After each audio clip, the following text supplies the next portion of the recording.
सीओनशी बोलून हा विषय या ठिकाणी देवरामजी भांगे साहेब यांचा मिटलेला आहे। परंतु जुन्नर नगरपालिकेमध्ये असे अनेक विषय आहेत। प्रशासन कालावधीमध्ये अनेक भ्रष्टाचार सुद्धा झालेले आहेत, परंतु हे विषय त्या वेळेला त्या पातळीवर घेणं हे अत्यंत महत्त्वाचं आहे। पण आज या ठिकाणी एक आदिवासी बांधव देवरामजी भांगे याच्यावर जो अत्याचार होत होता तो दूर करण्यामध्ये आदिवासी वादळ माननीय श्री देवरामजी लांडे साहेब यांनी सुद्धा या ठिकाणी चांगली बाजू मांडली आणि तातडीनं मुख्याधिकारी साहेब यांना पत्र द्यायला लावलेलं आहे। आणि त्या पद्धतीचं पत्र आज या ठिकाणी गुणवरे साहेबांनी टाईप करून मुख्याधिकाऱ्यांच्या सहीने या ठिकाणी देण्यात आलेलं आहे। अनेक विषयांना जर आपण हात घातला तर या ठिकाणी मी सांगू इच्छितो की आपल्या व्यवस्थापन विभागामध्ये अनेक विषय आहेत।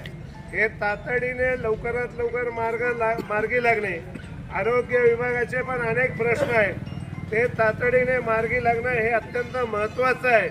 नाहीतर असे विषय जर भिजत वारंवार ठेवले तर अशा प्रकारचं या ठिकाणी कामकाज होणं छत्रपती शिवरायांच्या शिवजन्मभूमीमध्ये योग्य नाही।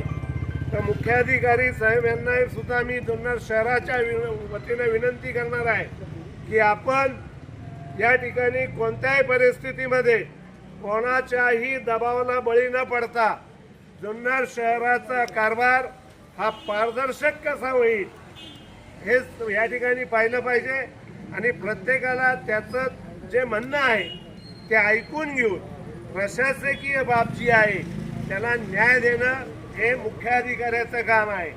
आणि मुख्याधिकारी जर यापुढे या पद्धतीनं चांगल्या पद्धतीने काम करत नसतील तर मी त्यांना सांगू इच्छितो की आपल्याला जर या ठिकाणी पारदर्शक काम करायचं नसेल, कोणाच्या दबावाला बळी पडून जर आपण काम करणार असाल तर आपण या ठिकाणी राजीनामा देऊन दुसऱ्या ठिकाणी आपण रुजू व्हावं।